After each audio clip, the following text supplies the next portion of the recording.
Ipinagmamalaki ng Port Management Office ng Surigao na muli itong nakapagtala ng kanilang highest revenue na kung saan nahigitan nito ang target na kita bago magtapos ang 2023.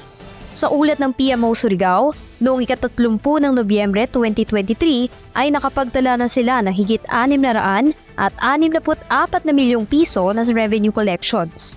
Mas mataas anya ito ng 2 milyon sa kanilang target na 662 million pesos. Sa pagtatapos ng taon, may kabuang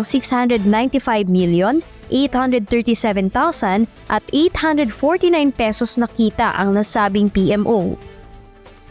Ang kahangahangang pag-usbong ng kita ay maaring may paliwanag sa patuloy na pag-unlad sektor ng pagmimina sa nakaraang taon. Ang malakas na produksyon ng nickel at ang patuloy na pagtaas na paigdigang demand ay ang pangunahing dahilan kaya mas lalong lumakas ang bintahan ng nickel sa world market. Kaya naman, mas maraming dayuhan barko ang nagkarga sa mineral products sa mga private ports.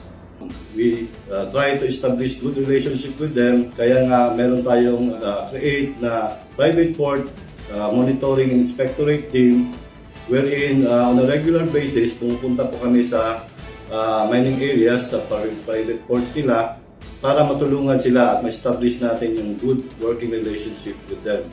Naging maganda rin anya ang financial impact nito sa rehiyon ng Caraga, partikular sa Surigao del Norte, Surigao del Sur at Dinagat Islands. Jel Manalo para sa PBA TV.